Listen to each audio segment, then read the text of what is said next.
hea küll. Ellemari tegeleb tehnikaga, Piret tegeleb tehnikaga ja mina tegelen teiega. Et Kadri siin on teinud eelmine aasta sellise tembu, et Prima Vista korraldamistoimkonna koosseisus on ta organiseerinud kambakirjanikke 21. sajandist ja saatnud nad siis täiega sohu. Sõna otseses mõttes 7.–8. mail üks seltskond viibis Alampedjal Palukese looduskoolis, see on siis Emajõe ääres, kujutad ette Kärevere ja Võrtsjärve vahel. Siis, ja kaasas sotsiaalne tellimus, et nüüd inspireerununa palun looge looduskirjandus. Ja aasta hiljem on looduskirjandus loodud. See on siin olemas. Sankring käib kogu. Ja seal on meeleoluproosat, mida on loodud eestlastest Kätlin Kaldmaa. Lisaks sellele oli ju ka rahvusvaheline festival, rahvusvahelised kirjanikud, rootslane Toomas Bannerhead ja leedulane Alvida Šlepikas. Ja siis on luulet, on kirjutanud Aare Pilv, Marja Pärtna, Tõnis Vilu, siis raamreportaaži, et kuidas sinna mindi ja kuidas sealt ära tuldi, pakub Erik Petolai, kellelt on ka fotod, mis siin raamatus on. Ja sissejuhatava sellise üldistava soo tõlgenduse on siis kirjutanud autor, ilma kelleta lihtsalt tänapäeval ei saa hakkama, peame taas tsiteerima Valdur Mikita, Pöringöör, pakub siit välja selle, mida tema nimetab eestlaste soopärimuse liigenduseks, kuigi mulle tundub see rohkem sellise 21. sajandi soo mõtestamisskeemina. Aga nagu õige muinasjutunähtus ikka, see koosneb sellisest 7 osast. Ja nüüd võttes aluseks selle Mikita skeemi, siis natuke selle, mille Piret, kellega varemgi oleme nagu koostööd teinud, varem rääkis. Ja siis need 2 tuge tahaksin ma nüüd vaadata, nii palju kui ma jõuan, seda, kuidas moodi soo on ennast ilmutanud Eesti luules, millest Piret ju praegult ei kõnelnud. Ja kui me jõuame nii kaugele, siis kuidas selles konkreetses kogumikus, kui ei jõua, siis te peate seda raamatut ise lugema. Aga Mikita 7 jaotus, milles see siis seisneb? Kõigepealt see algab otseelesest mõistetavalt siis omadega rappa minemisest. See tähendab seda, et soo on kui untsu läinud asjade reservuaar. Mikita tsitaat. Teiseks siis soo kui pelgupaik. Ajalooline selline. Kolmandaks soo kui korilase Eldorado. Neljandaks soo, mis tähistab puutumatu looduse sõnu seletamatut ilu. Viiendaks soo kui riiklik sümbol. Kuuendaks soo kui, tema kasutab sõna hingemaa, aga juhul seostab ta seda konkreetselt nüüd laukasse uputatud soovimatute lastega. Nii et selles mõttes hingede viibimise paik. Ja 7. kihi jätab ta meelega tühjaks, et seda siis iga eestlane või mitte eestlane võib omdale meelepärasel viisil sisustada. Nii et Targu on selline väljapääsu võimalus siin olemas, keegi ei saa vaielda Mikita jagatud süsteemiga. Aga ühesõnaga ta nagu näha kontseptualiseerib sood 3 vaatepunktist, eks, et üks on selline abstraktne sümboolsus, tähendab see luhtumine või siis Eesti riik ja selle soo. Teiseks selline praegusest seisukohast tundub rajaviide, korilus, puutumata loodus. Ja kolmandaks siis on mineviku vaatamine, mis on need pelgupaik ja hinged. Aga sellist füüsilist argiangažeeritust selles jaotuses inimesel sooga ei ole. Nüüd vaatame siis, et luule. See soo kui sümbol. Tõepoolest, mul on tunne, niimoodi tuleb juba nooreestlastel siis kenasti esile ja siin süüdistagem Gustav Suitsu. Gustav Suitsu kirjutanud, nagu me teame, soost hästi koledast. Et soo on tema jaoks väga jõle koht ja seega väga sobiv Eesti sümboliks. Nii et Juhan Liiv on väga ilus ja meeldiv ja tore, kui me kõrvaldame Gustav Suitsuga. Sest et Gustav Suits ütleb meile õudne kui needmine ajalugu, mahatallatud jõuetu sugu, kõverad, küürakad, vaevakased, juurtega juurteta mädasoo mülkas, see on Eesti. Nii et see Jeremiaad siin mäletatavasti lõpeb niimoodi, et saatustest prostituim sündida laulikuks Eestis. Laulame tundes, et varakult kaome, siia neetud sohuvist vaome. Nii et tema jaoks on võib-olla see jah, siis kõrvutatav sellega, mida Nikita praegu räägib luhtumisest. Aga Eesti riigi sümbol see ei ole, aga Eesti sümboliks nende sobib küll. Ja hiljem on tal ka selline üldistavam, et mitte otseselt Eestiga seotud tõlgendus soodest, täis laukaid, sügavaid on soode süli. Ja siin on nagu juba kirjeldus ja interpretatsioon küll lüüakse lahku, et kõigepealt kirjeldus, kas on neis rooste vesi nii tume keeletu, siis interpretatsioon või vaatab maalt valuuni mustav meeletu. Ja hiljem on tal jällegi längus, maani längus, Maarja kased, millegi pärast sisustab ta pidevalt oma soid kaskedega, ehkki meil levinud soo puu on mõistagi mäng, nagu siin meil Pireti fotodelt ka näha oli. Aga iseenesest ta on soos siiski käinud, sest et Siberi kogemust tal ei ole, aga ta oskab öelda, et musttuhat sääski surub soode üle. Jällegi kirjeldus, neid langeb näkku suhu, neid imeb veresse ja siis interpretatsioon. Neid tungib tahtmisesse, neid poeb südame. Nii et selline sümboolne soo suitsul üheselt halb. Aga konkreetselt tuleb tegelikult tal ka soo tehta, ainult et sellisel juhul on see juhusliku tausta alla kuulub. Nagu näiteks Võnnu motiivides, taliteega linna sõites on takani Luutsna soo lagendik jumetu, kõnetraadi ujutav jutt, reedakan käve tee lumetu, ei hommikul polta veel hutt. Nii et see Luutsna soo, Võnnu ennast turistlikult reklaamidest peab rääkida järgmist, et kirikupaki servast algab Luutsna soo, mida Kalevipoeg tahtnud muistsel ajal kuivaks lasta. Nii et siin esines juba Kalevipoeg melioraatorina. Aga et kuna soost saadud head heina pole rahvas ohtudest palju hoolinud, ehkki soo oli väga tüma kohati põhjata. Ja vaevalisest heinateost vajatanud rahvalaul maa ole palju vaiva nännu ja Luutsna soobel haina tännu. Nii et seega selline suhtumine ilmselgelt seal kohalik suhtumine Võnnus on nagu natuke teistsugune kui see suitsu poeetiline atitüüd. Aga suitsul, nii et soo kui metafoor, kõik on jõle ja väljapääsmatu, teiseks võib soo olla ohtlik, ebamugav ja eksitav maastik, mis tuleb ette ka luuletuses. Üks ennemuistne jutt lauluisa Kreutzwaldi varjule, kus noormees kurba kangelane hakkab ka niimoodi ahastama, et hulguvad udutagused sooni suitseva ja suuri. Ja siis selline konkreetne koht, aga see ei pälvi ka erilist kirjeldamist. Aga siin majas tänasel päeval on kindlasti vaja ära märkida üks teine selline soošablooni looja Eesti luules ja see on Maria Under. Et Under, kelle soo on üpriski teistsugune kui suitsu, külm ja vastik. Et kui me seda võib-olla isegi ei oota, aga soo esineb Underi juba sonettides. Sonetid teadupärast on täis igasugused taimi ja lõhna elamusi, et hästi meelelised tekstid. Ja suvel 2 sonett lisab tüüpilise suvelõhna, ilmselt siis kailu. Nii tiinet ristikheina lõhnavood, kui nõiakatlad kupatavad sood, pääd uimastavat vänget vürtsi viina.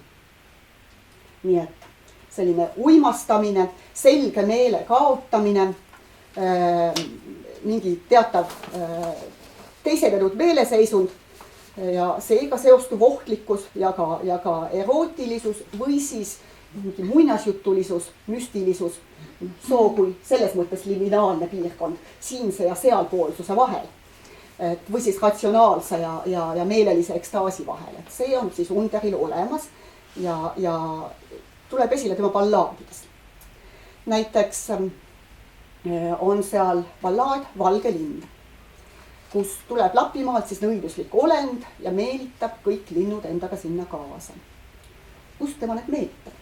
Jälle meelitab kõik tedred parrikust ja soost, koovitajad, vihitajad, pardid pilliroost. Nii et nagu sellise ornitofaunaga on Under üsnagi adekvaatselt kursis. Aga näitab ka edasi siis soo utilitaarsemale rakendusele, siis kütt, eks ole, kaotab nõnda oma elatise ja tulevad edasised sündmused seal ballaadis. Mis siis viitab jällegi sellele, kuidas moodi Piret oma skeemis seda esialgset traditsioonilist soosuhestumist kasutas. Samuti uputavad ennast sohu nüüd peninukkide eest pagevad surmamõrsjad selle nimelises ballaadis. Nii et siin midagi sellest soost kui pelgupaigast ühelt poolt ja teiselt poolt soost kui hingemaast, kui siis uppunute asualast. Ja kõige olulisem soolaul,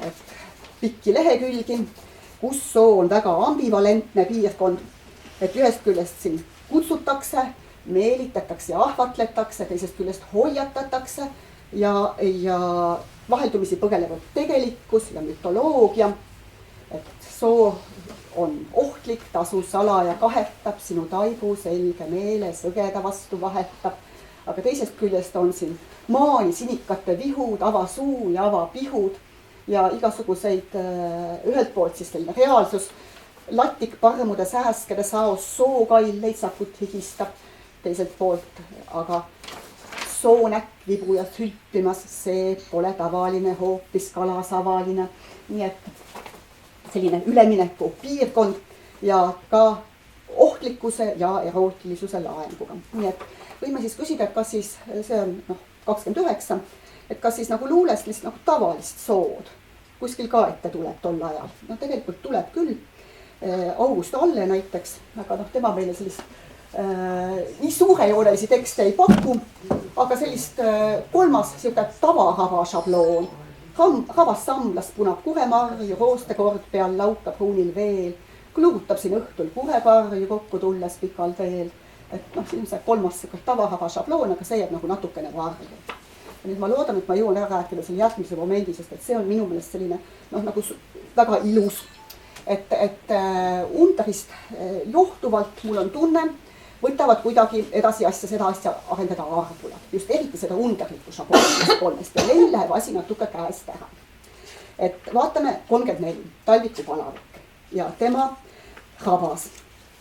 Ka siin on raba selline duaalne, et kas tunned rabas ilmi rohelisi ja teisi punakaid kui rauamuld, eks ole, see on vaheruum, kus toimuvad igasugused sellised müstilised sündmused.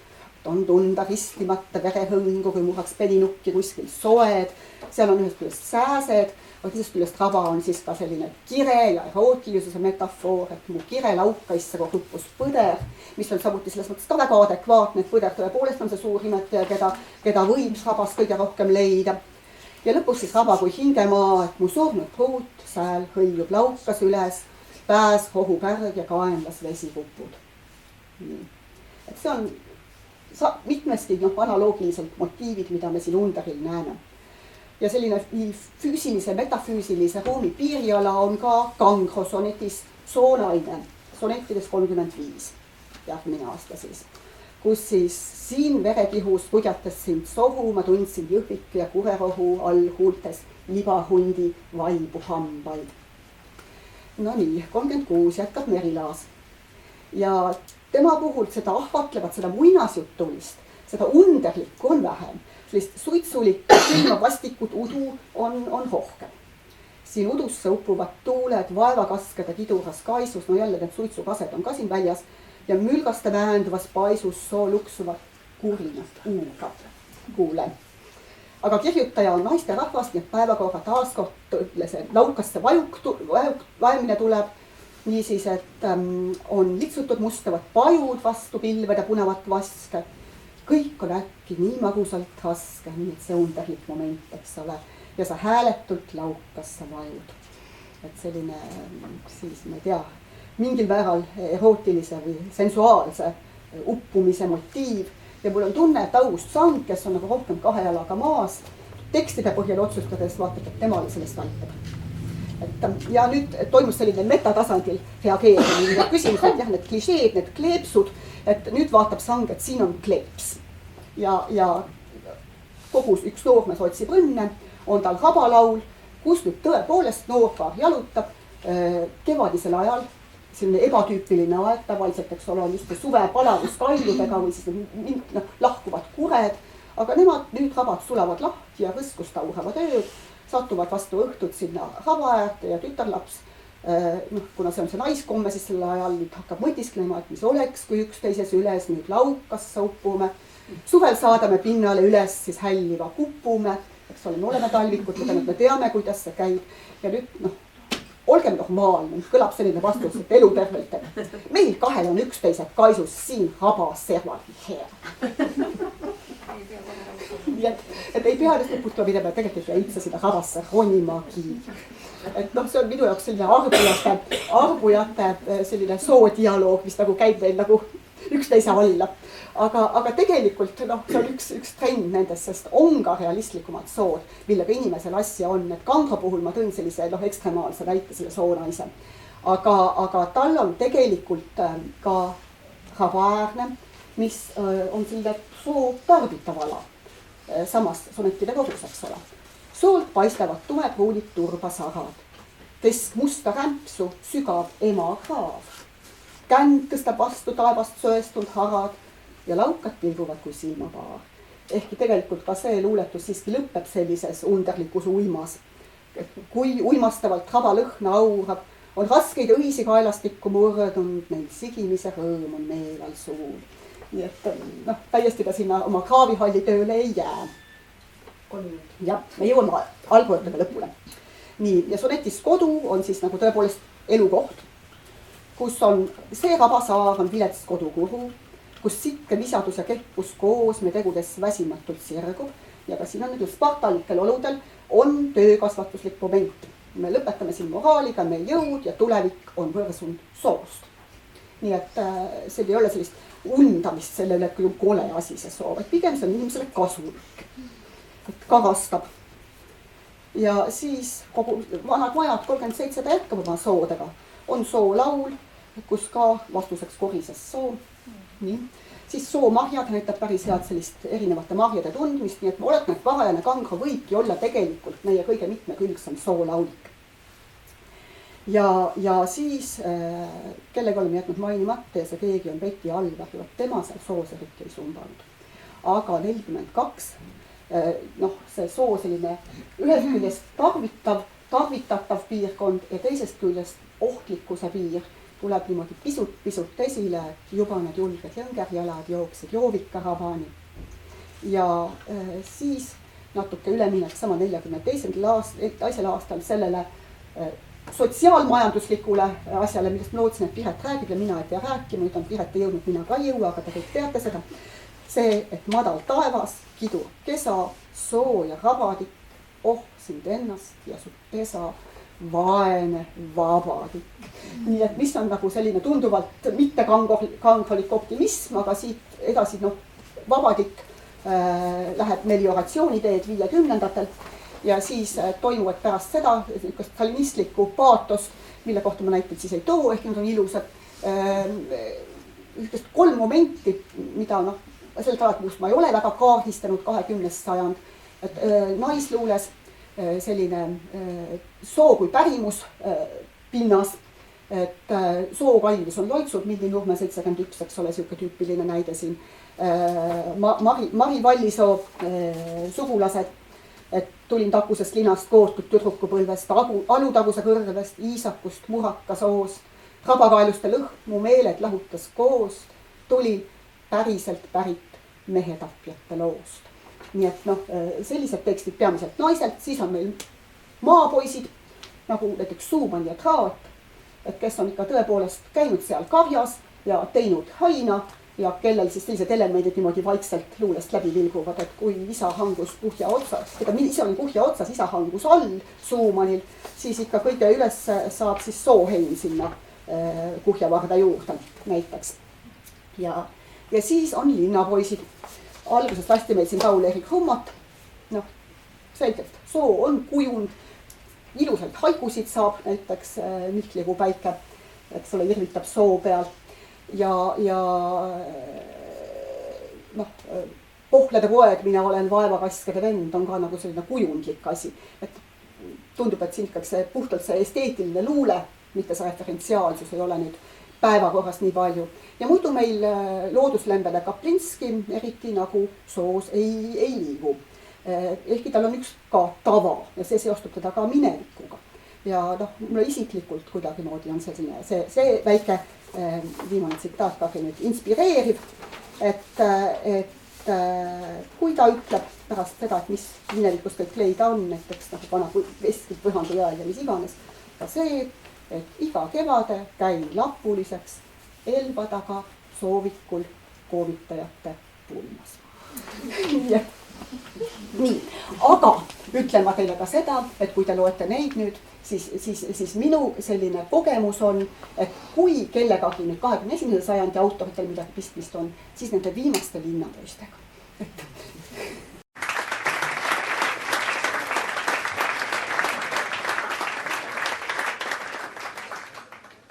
Tere siis kõigile ja aitäh kutsumast sellele väga toredale üritusele ja ma kardan, et ma jätkan rahast selles mõttes, et ma küll esitasin teesid, aga selle teeside eesmärgiks oli eeskätt rääkida Mats Traadi maastikust Õunapuu ja Meierai korstnaga, kuid kogu see minu tänane ettekanne pigem on eellugu sellele ettekandele, mida ma plaanisin, ehk see keskendub maastiku sõnale ja põhjus oli eeskätt selles, et nii-öelda pigem siis võib-olla olles tuttav maastiku nimeliste kunstiteostega, üsna pea torkas silma see küllaltki suur dissonants, mis on maastiku kui pealkirja elemendi rolli kunstis ja mis ta on kirjanduses.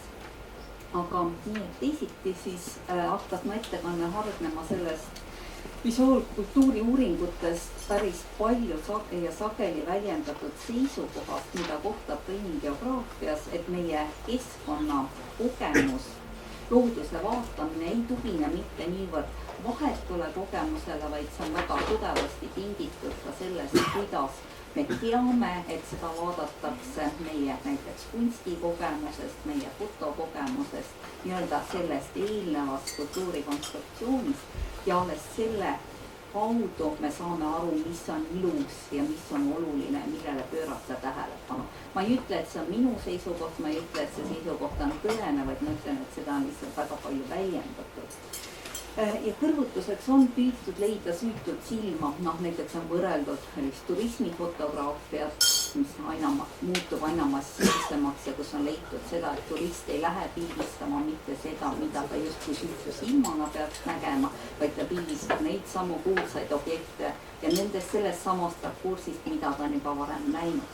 Aga ka see süütu silma leidmine on muidugi väga keeruline, näiteks on arengumaades Aafrikas püütud anda kätte täiesti slummis kasvanud noortele fotoaparaat ja vaadata, mida nad siis pildistavad, aga kuna see visuaalse info levik on niivõrd võimas tänapäeval, siis ilmselt sellist päris süütut silma ei eksisteeri. Ja nüüd siis kõrvale maastiku maal ja maastiku sõna. Ma ei hakka kordama seda päris palju välja öeldud seisukohta, et ka see sõna maastik teistes keeltes, germaani keeltes tuleneb maastiku maalist, eks see Hollandi landschaft, mis hakkab levima 16. sajandil, sama käigu teeb läbi peisaaž. Romaani keeltes täpselt samuti see levik on 16. sajandil, kusinad keelearheoloogid on küll leidnud, et need ideid sellise maastiku kujundamise, kirjeldamise, kirjutamise ja muutmise suunas võib leida juba 5. sajandil, aga nüüd siis Eesti sõna maastik, ma usun, et siin ruumis võib olla neid, kes on minust selles osas targemad, aga nii-öelda väike arheoloogia või mulle teadaolevatel andmetel siis kasutas seda esimest korda Tapa proviisor August Thompson Noor Eesti teises albumis, kui ta väga üllatavalt küpselt analüüsis nii-öelda või nõndanimetatud Eesti esimest kunstinäitust. August Thompson oli noorelt selleks ajaks juba surnud graafik Albert Thompsoni vend ja ta ei põhjenda seda maastiku sõna, ta lihtsalt toob selle paralleeli maastik ja landschaft. Ja kui vaadata sellest varasemat Eesti kunstikirjutust, see on tõesti väga napp, siis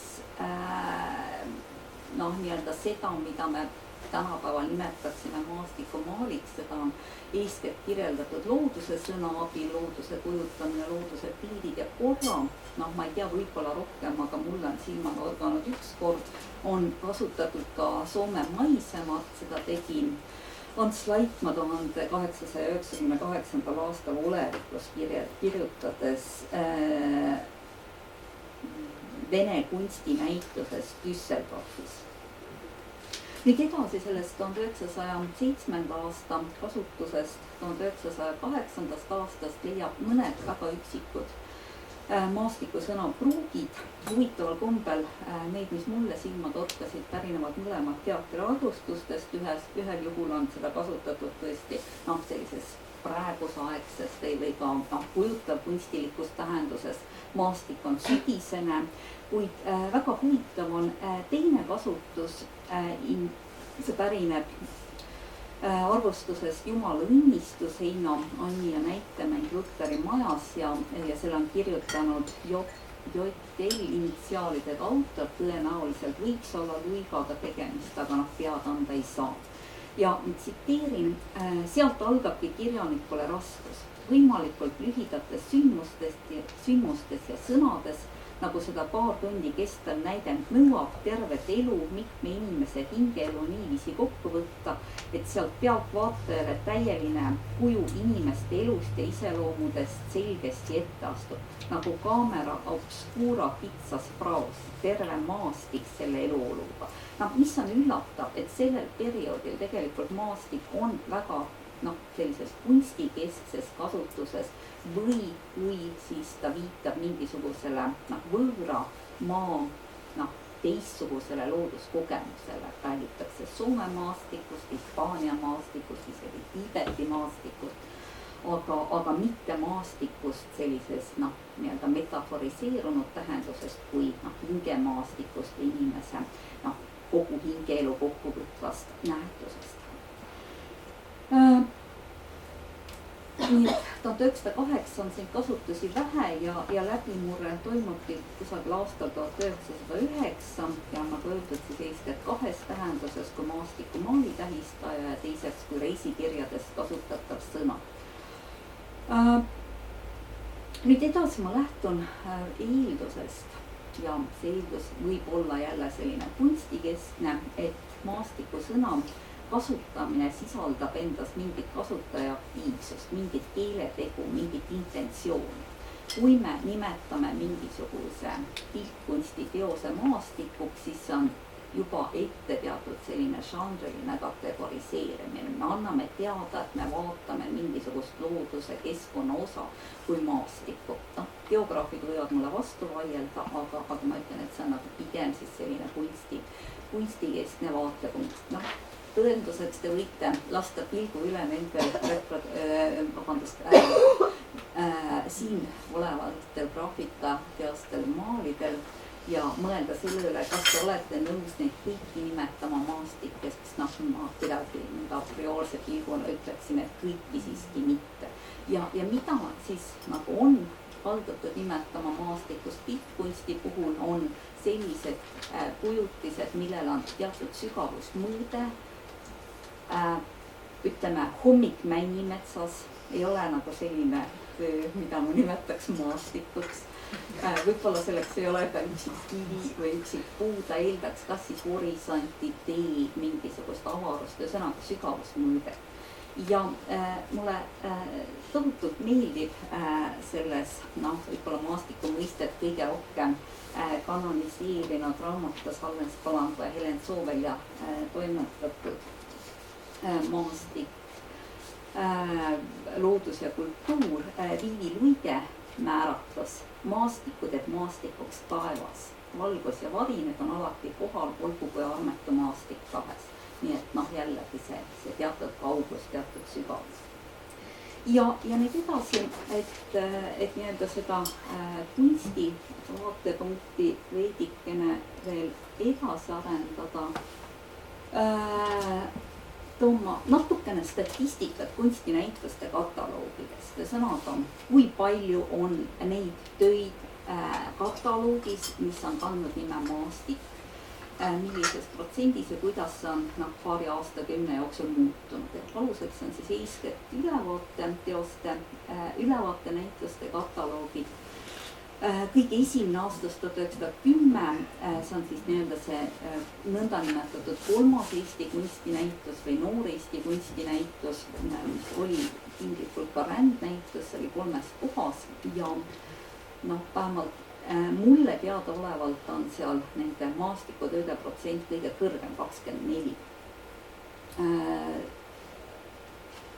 Variaablust on küllaltki vähe, lisaks noh, need kõik nii-öelda, mis erinevad on toodud, need on siis maakoht Otepääst, maakoht Pühajärvelt ja nüüd vabandust, tähendab ainsana erineb tegelikult Roman Nüümanni Lillehammeri maastik ja siis lisaks sellele on töid, mis võiksid tinglikult anda ka maastiku nime nagu maakoht Otepääst, maakoht Pühajärvelt, Nüplijärv Munamäega, kuid mis on nimetatud teistmoodi.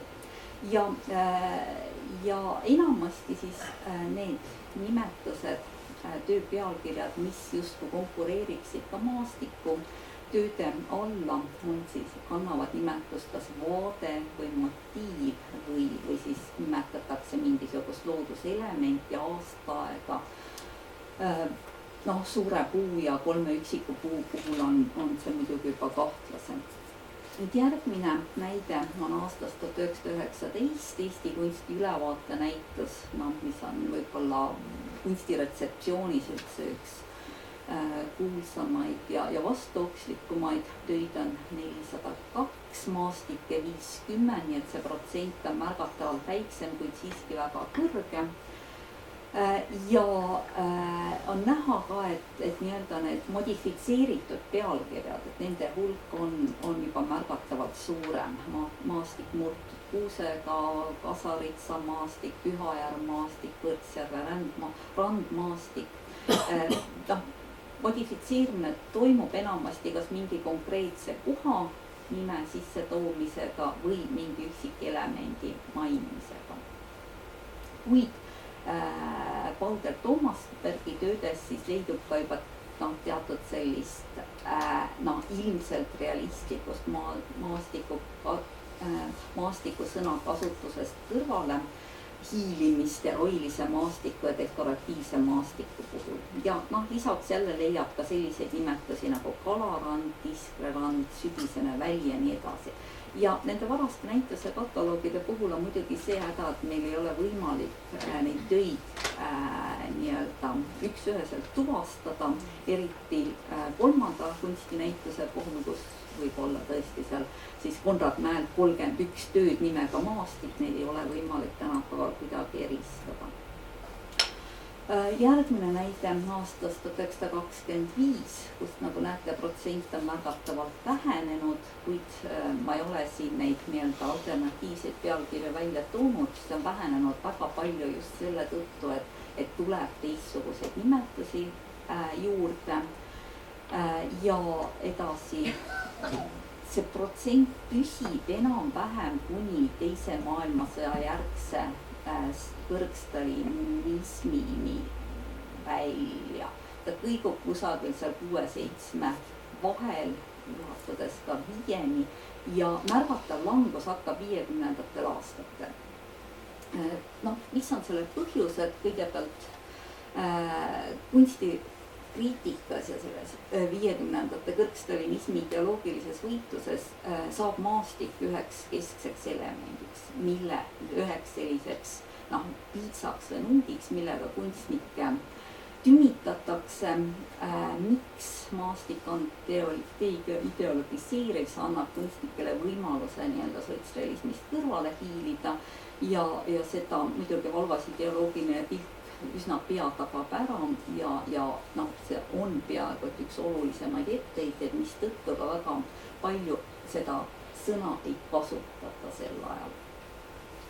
Ja siin võib-olla tasub paralleeliks tuua selle, üldiselt on muidugi Nõukogude aegselt sellist kultuurivõrdlust erinevate Nõukogude Liidu osade vahel natuke liiga vähe tehtud, et mingid häid järeldusi tuua, aga just maastiku osas on väga tore kõrvutis Mark Bassini geograafi mitmed artiklid Vene kunstimaastikumalist ja selle retseptsioonist teise maailmasõja ajal ja pärast seda.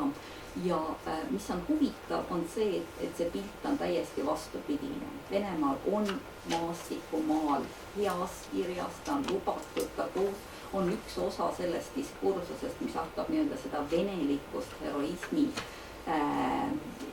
hüveks taastama, millega koos tuleb siis uuesti teatud religioosne element Vene kultuuri või Nõukogude kultuuri, see saab rohkem lubatuks, ta ei ole enam niivõrd maha tehtud nagu 20. aastatel, selle osaks on ta näiteks, et siis pagunite tuleks sõjaväevormile ja väga paljud muud sellised selle vana Vene või tsaari Vene traditsiooni taastamise katsed. Ja seetõttu maastik Vene kunstis on siis pigem nii-öelda see, mis toetab seda nõukogulikkust või Vene nõukogulikkust ja seda otseselt sel viisil kunagi halvaks ei panda, nagu see on Eesti kultuuriruumis või Eesti kunstiruumis toimunud.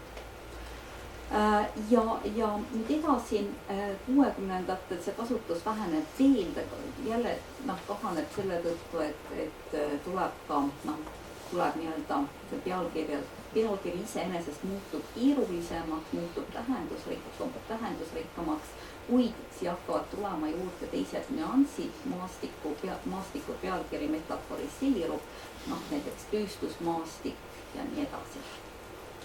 Ja nüüd minu mulje järgi enam-vähem sellises protsendis niimoodi kõikudes seal kusagil 3 ja 5 vahel jääb ta püsima uus laine, sellest juba Linda Kaljandi siin rääkis, tuleb siis 70-ndatel, ma ei hakka kordama, põllu Eesti maastikke, aga natukene võib-olla sellised komplitseeritumad tööd, näiteks Tõnis Vint, helemaastik, maagiline maastik, neid maastikke on küll teisigi, Urmas Pluumipuu, maastikud graafikas või siis Tiit Pääsuke ja just võibki öelda, et eriti see supiseltskond, see nii-öelda Tallinna popkunstnike seltskond, nende jaoks on maastik küllaltki armastatud, Keskkülal tegi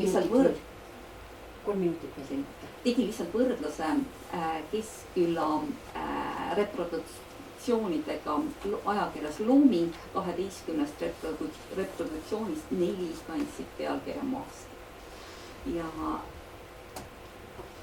nii, nüüd siis kirjanduse juurde, maastik kirjanduses pealkirjana, nagu öeldud, on seda vähem.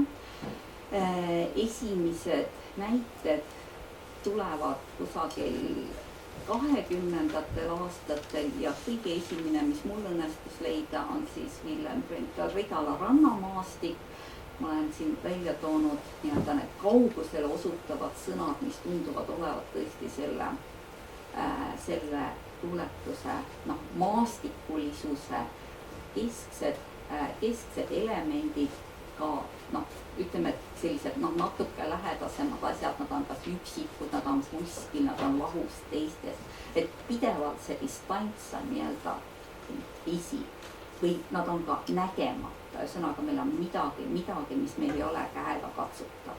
Ja kui teha vähegi mingit tekstiotsinguid 20. aastate kirjandusest, siis selline konnotatsioon kipub olema küllaltki valdav. Maastik on see, mida nähakse aknast, mida nähakse rongiaknast, autoaknast.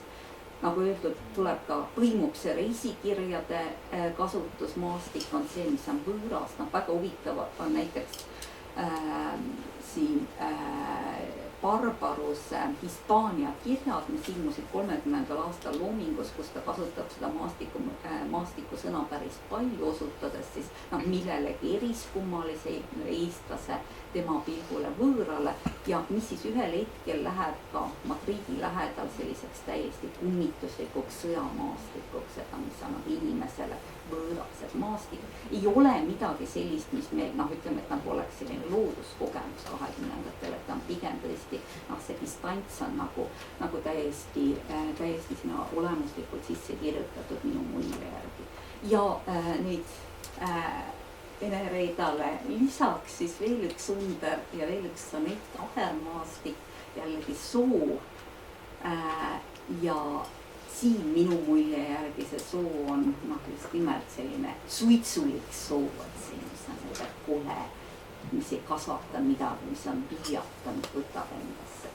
Ja kui seda sonetti lugeda, siis ma sellist traditsioonilist maastiku taju, et sa nagu eemal või ikka tekib mingisugust, loob mingi ilmvaate, seda siit just ei näe, et on just nimelt see tõrjub eemal, viljata ja nii edasi.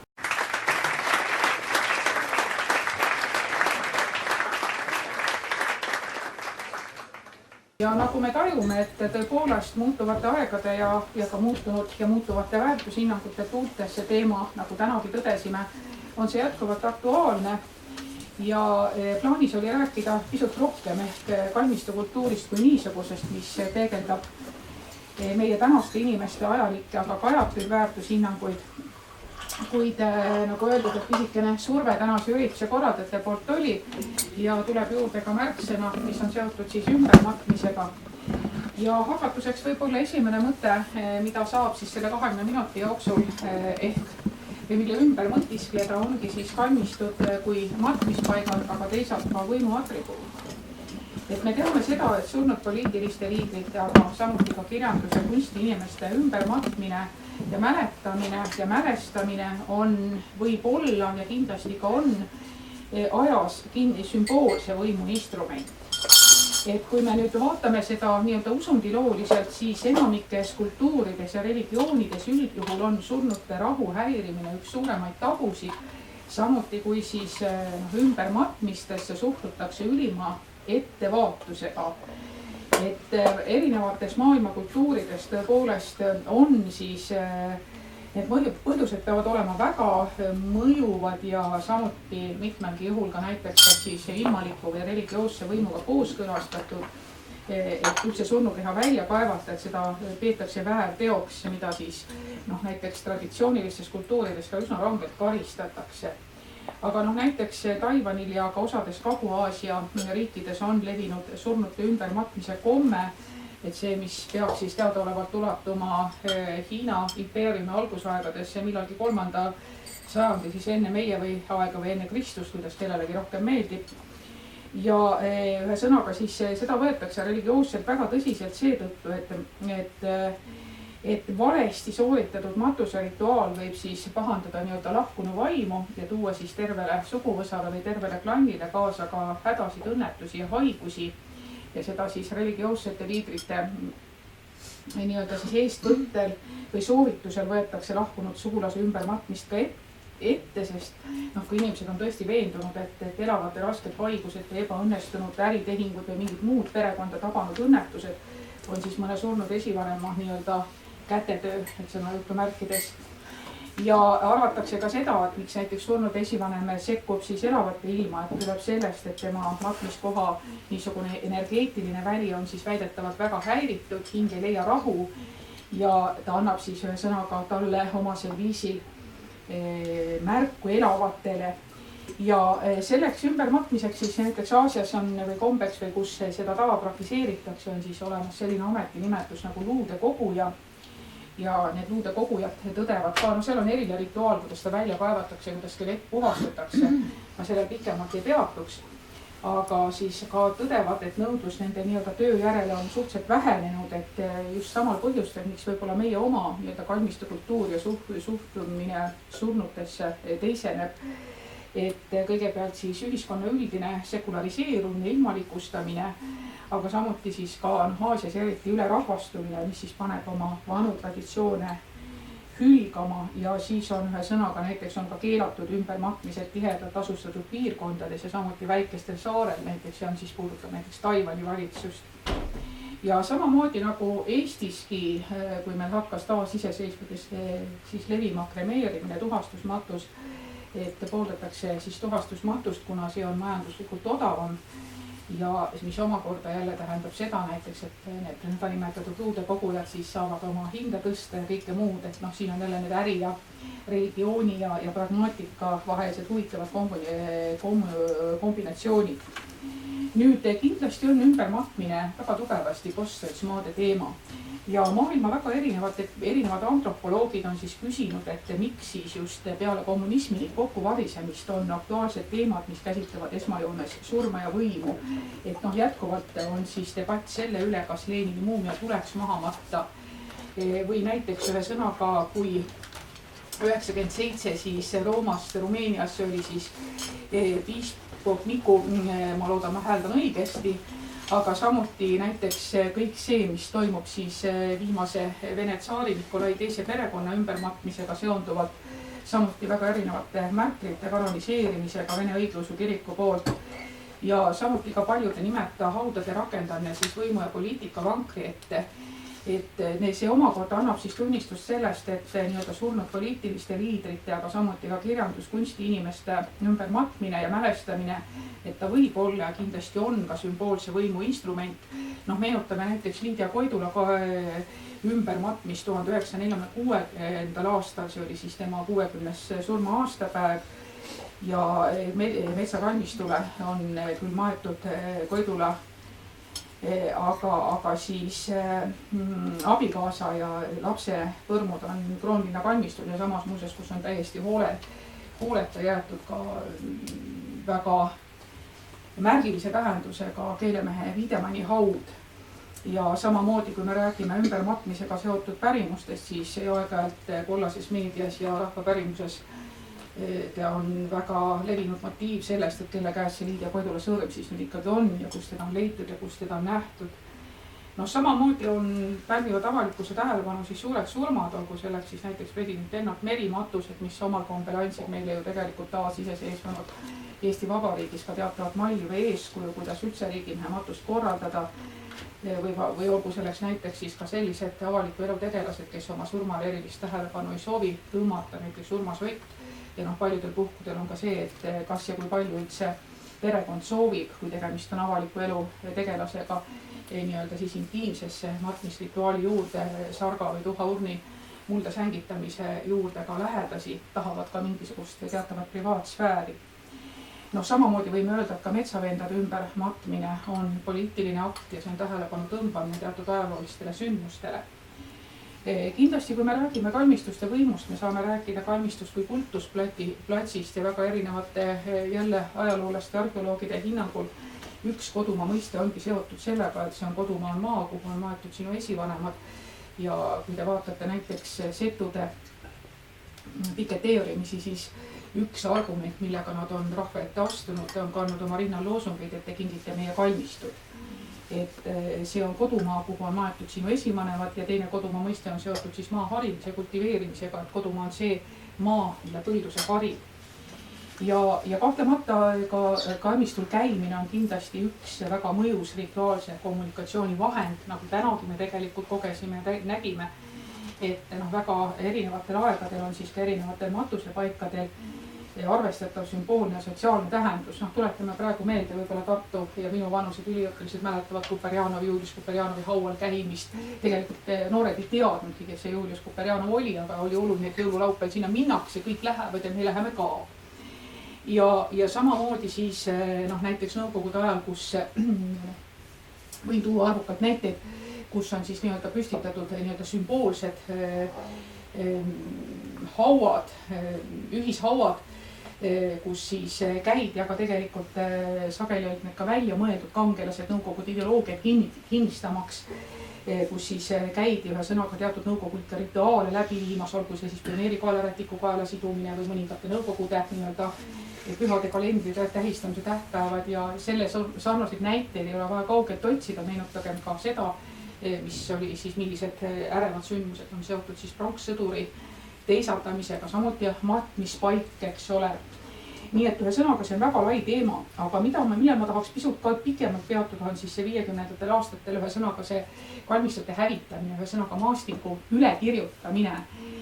Teadupoolest ka Tallinnas ühe sõnaga seda tehti ja ühe või teise kalmistu likvideerimiselt ametlikult ei räägitud, et see on siis nii mõnedki kalmistud said ka rahvakeeles selle nimetuse nii-öelda pätipark, et nii-öelda kalmistute korrastamine tähendas paljudel juhtudel siis sakraalse tähendusega kultuuriväärtuste massilist hävitamist ja kalmistu siis kirjutati nii-öelda maastikuliselt üle, anti uued funktsioonid, kas pandi sinna väliõlleputkad, laste mänguväljakud, spordiplatsid.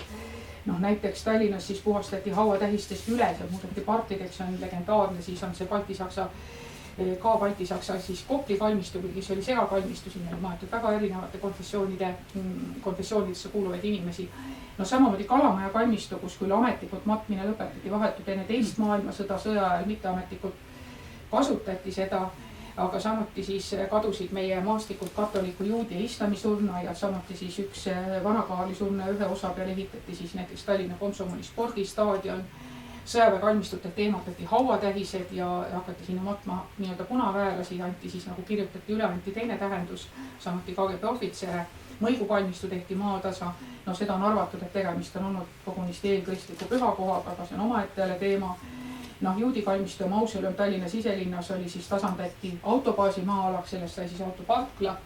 Ja kalmistute parkideks muutmine toimus tegelikult ka kogu Nõukogude Venemaal, sest väide oli see, et töötaval rahval pidi olema siis koht, kus jalutada ja lõõgastuda. Ja ma toon näiteks Kopli kalmistuga seonduvalt, tsiteerin ühte neid mälestusi, mida mul on õnnestunud koguda. Et sealt on samuti, eks ole, maeti metsakalmistule ümber näiteks Eduard Bornhöhe, siis netipinna, aga samuti helilooja Konstantin Türpuu. Aga siis tsiteerin, ega mina tollal, kui vanaisa elas, midagi nendest kuulsatest Balti-Saksastest ei teadnud. Meelde jäi ainult üks mees, sest Langevaari hüpe oli midagi konkreetset ja selget. Ja olnud siis, kusjuures ma hästi ei suutnudki tollal ette kujutada, mis asjad on kalmistu kabelid. Meie perel oli asja eelkõige Rahumäe kalmistule, kus kabel tähendas seda vana 2 torniga Kaarli kabelit, kus tollal matuseteenistused peeti. Mulle tundus kogu aeg, et hävitatud on midagi samavõrd olulist nagu Tartus Kivisilm või kogu Narva vanalinn. Tõsi, mitte kõik eestlased ei hoidnud Kopli kultuuripargist eemal, nii seda kalmistut nimetati. Mingil ajal oli minu emal üks kolleeg Reet, kes oli kasvanud üles Koplis ja kelle sünniaasta jäi 1940-ndatesse. Tema noorusaastad langesid seega kokku Kopli kultuuripargi hiigaegadega. Tema sõnul olid sealsel tantsuplatsil suured peod, kus käisid nii kohalikud venelased kui ka eestlased. Tõsi, venelased läksid tantsima parki, eestlased aga ütlesid, et lähme laibakale tantsima. Et siin on ka teatud selline, eks ole, rahvuste eristamine vaieldamatult. Aga siis nüüd, kui nagu me teame, need mõlemad kalmistud on siis nii-öelda ka uuesti ümber kirjutatud, eks ole, et nad on siis neid ühiskonnale taas esitatakse kui siis kalmistuparke koos vastavate skulptuuride, mälestustähiste ja kõige muuga. Nii et jah, nüüd samamoodi on aruteluks see, et kas ja kuidas, kas üldse peab ühe sõnaga inimest ümber matma, tõsi. Kalmistut kui kodupaiga sümbolist on kirjutanud etnoloog Aivar Jürgenson Siberi eestlaste näitel. Näiteks kodumaa muld kui väärtus kajastub siis meie Eesti Vabariigi ajal loodud nii-öelda uususundis, taaralaste usundis, kus nad oma selles rituaalses medaljonist tõletis on toonud kaasa tükikese kodumaa mulda ja seda näiteks, et kodumaa muld võib olla ka hinnatud kaubaartikkel, saame lugeda siis Ilmar Jaksi novellist, mille pealkiri ongi seesama, et siis peategelane, kui ta kodumaalt tahkub, ta võtab padjapüüriga kaasa kodumaa mulda ja hakkab seda eksiilis müüma saatuse kaaslastele. Ja kui kodust kaasa võetu saab otsa, et siis kaupmehel ei ole sellest väga suurt lugu, muld on muld, kuni soovijad jätkub ja nii ta siis teeb maja taga omal väikese sellise karjäärikese, kus ta siis mulda ammutab ja nagu ikka, eks ole, usk on kõige tähtsam, et oluline on teada, et lahkunule viimsel teekonnal Kirsto kaanele panna see peotäis või 2 või 3 mulda on pärit kodumaalt, maalt, kus on kinni esivanemate juured, maalt, kuhu me oleme ikka soovinud saada maetud. Kui meie aeg otsa saab, ehk siis tsiteerides Liidia Kodula luuletust, mis Isamaa on minu arm, et su hüppe heidan unele mu püha Eestimaa. Et see on väärtus. Aga nüüd, kui me tuleme lähemale meie ajale, siis seoses uute matmispraktikatega, see on eelkõige tuhastamine ja tuhastamise levimisega, samuti siis ka perekondlike ja sotsiaalsete võrgustike teisenemisega, on üldse maailmas inimestel, eriti nooremal põlvkonnal, järjest vähe olulisemaks muutunud soov saada maetud oma lähedaste juurde ilmtingimata kodumaa mulda. Ja samuti tuleb tõdeda, et hauaplats on hakanud kaotama oma keskset tähtsust ja tähendust lahkunu meenutamisel ja mälestamisel. Olles täna sellel pidulikul talitusel,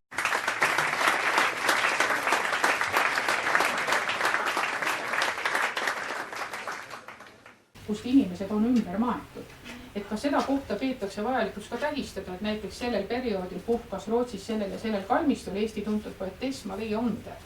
Või näiteks me oleme matnud ümber mitmed poolt poliitikategelasi, kultuuritegelasi ja kõiki muid, et missugust elu siis hakkavad näiteks elama meie kultuurimälus nimetatud ajutised matusekohad, kust me oleme inimesi ümber matnud. Ja samamoodi vaieldamatult see on selline, ta võib olla emotsionaalselt selline valus küsimus, aga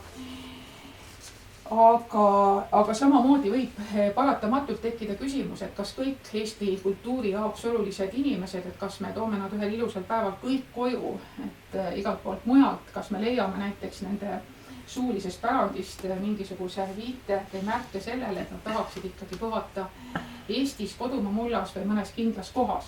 Ja tulles tagasi selle tuhastamise juurde, siis nagu ma ütlesin, et Eesti Vabariigi taasiseseisvudes tuhastamismatus on järjest rohkem hakanud levima ja Eestis, kuna ühe sõnaga meil ei ole veel sellist seadust vastu võetud, mis reguleeriks tegelikult nii-öelda selle tuhaga, lahkunud tuhaga ümberkäimist, siis luba peab olema kalmistule ümber matta, aga kui sa lähed nagu järele sellele tuhale, siis tegelikult antakse ta sulle välja ja selle tuhaga võivad siis lähedased teha, mis nad ise tahavad.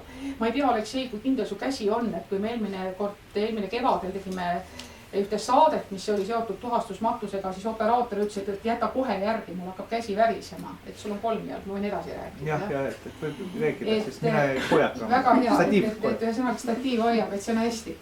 Et mis on näiteks Eestis väga levinud praktikad siis lahkunud tuhaga ümberkäimisel on see, et kuna meil on tekkinud kärgpered, siis see tuhk jagatakse lähedaste vahel ära. Sellepärast, et üks osa kärgperest soovib seda tuhka matta ühtemoodi, teine osa võib-olla tahab seda hoopis vette sängitada, kolmas tahab hoida seda kodus kamina simsi ja panna küünal ja niimoodi siis, ma ei tea, kas ma võin, ühesõnaga surmauurijad muuseas on väga lustik rahvas. Kui mu kolleeg ütleb, et kui ta näeb mind ülikoolis, siis ta alati viirastub, et ma tulen talle vastu mustas keldis ja vikata üle õla. Et katsume hetkel sellest kuvandist loobuda, aga siin peab hakata edasi mõtlema selliseid kelmikaid arutelusid, et kuidas see siis on, et suguvõsa läheb järjele. Igaüks palub kaaluda, et umbes 2 kilo jääb meist järgi, et mitusada grammi siis kellele vastavalt suguvõsa suurusele. Samamoodi me praktiseerime tänapäeval nüüd ka lisaks sellele, et tuhka saab säilitada kodus ja puistatada loodusesse, on vettematmised. Vettematmise teenust pakuvad mõned siis merega nii-öelda lähedalt seotud ettevõtted, näiteks need laevad, mis sõidavad Tallinna ja Stockholmi vahet ja näiteks väga mitmed Rootsi siit lahkunud eestlased ongi palunud, et nende tuhk puistataks kuskil vahepeal merre. Et nad tunnevad, et nad on seotud mõlema maaga, samas nad tajuvad seda, et noortel ei ole enam seda kalmistul käimise võib-olla niisugust kommet, nagu seda on minuealistel ja pisut vanematelgi. Meenutage näiteks Kiviraha seda heade inimeste lugusid, kus kalmistul kõik oli suurepärane, kalmist oli selline koht, mida tuli kahta, sellepärast, et seal on hekid ja seal ei ole, sul ei ole piisavat avarat väljavaadet ja keegi võib siin kusagil põõsast rünnata ja midagi sult ära võtta. Et ühesõnaga hauaplatside eest hoolitsemist nähakse mõttetu ja aega ja lisaressurssi nõudva kohustusena, sain juba jutust aru. Ja niimoodi siis näiteks 2009. aastal siis minu ühele küsitlusele, mida sai tehtud minu nii-öelda uurimistöö raames, vastaski siis 31-aastane naine, et tegelikult see koht ei ole oluline. Ma siiamaani arvan, et see ei ole minu jaoks oluline, et ka mina saaks kodumaa mulda.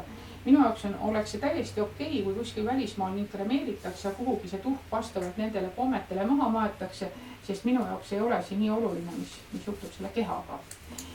Nii et tõenäoliselt, kui proovida teha mingisugust teoreetilist üldistust, et siis ma arvan, et need isiklikult, et need rituaalid, mis on seotud ümbermatmise praktikatega, on pigem tunnuslikud maailmas praegu tõepoolest sellistele ühiskondadele, kus inimese nii-öelda eluajal on toimunud väga suured poliitilised murrangud, kus me oleme vaadanud nii-öelda ümber seda, mis on toimunud ja me toome siis ka kodumaale tagasi ja säilitame siin mulda oma kultuuri ja poliitika seisukohalt väga olulisi isikuid.